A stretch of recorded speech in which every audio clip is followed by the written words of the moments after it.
Attention army, আমাদের সবার প্রিয় ভি কিম তাইহং নিজের পোস্টে স্পষ্টভাবে জানিয়েছে যে তার ব্যক্তিগত গোপনীয়তা লঙ্ঘন হয়েছে, কিন্তু দুঃখজনকভাবে নিজেকে বাঁচানোর জন্য মিন হিজিন এমনভাবে বিষয়টি সামনে এনেছে যার ফলে ভি এর ব্যক্তিগত তথ্য আরও ছড়িয়ে পড়ছে।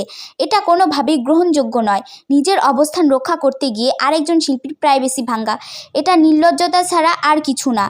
ভি শুধু একজন আইডল না, সে একজন মানুষ, তারও ব্যক্তিগত জীবন আছে, তারও সম্মান পাওয়ার অধিকার আছে। এই বিষয়ে পোস্ট করুন। আর কি পোস্ট করবেন আমি বলে দিচ্ছি। আর সব আর্মিদের ভিডিওটা শেয়ার করুন আর আমাকে ফলো করুন। তাহলে টিউটোরিয়াল শুরু করা যাক। তো প্রথমে তুমি ওয়েভার্সে চলে যাবে এবং ওয়েভার্স অ্যাপ ওপেন করে নিবা। ওয়েভার্স টুইটার সব জায়গায় পোস্ট করতে হবে এটা। তো তোমরা ওয়েভার্স অ্যাপ ওপেন করবা, তারপরে ওয়েভার্স অ্যাপে ঢুকবা। ওয়েভার্স অ্যাপে ঢুকার পরে এই বিটিএস এইখানে ক্লিক করবা, তারপরে এই প্লাস আইকনে ক্লিক করবা তোমরা, তারপরে পোস্ট অপশানে ক্লিক করবা, তারপরে এই ক্যাপশনটা দিবা।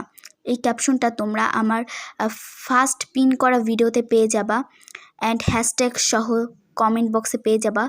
অ্যান্ড আমাদের একটা ছবি দিতে হবে, ওই ছবিটাও তোমরা পেয়ে যাবা, ওই পিন করা ভিডিওতেই ছবিটা। অ্যান্ড এইটা আমি কমেন্ট বক্সে দিয়ে দিব। তোমরা প্লিজ বেশি বেশি করো, আমাদের ভিউয়ের জন্য করতে হবে এবং ওই ছবিটা আমাদের ইউজ করতে হবে এখন এখানে। তো অনুমতি দিয়ে দিতেছি, এখন আমি ওই ছবিটা ইউজ করব। তো আমি অলরেডি ওই ছবিটা পেয়ে গেছি অ্যান্ড এই ছবিটা ইউজ করবা। ইউজ করার পরে এই উপরে পোস্ট অপশান, ডান দিকে পোস্ট অপশান আছে, ওই পোস্ট অপশানে ক্লিক করলে আমাদের পোস্ট হয়ে যাবে। আমাদের ভির জন্য বেশি বেশি পোস্ট করতে হবে।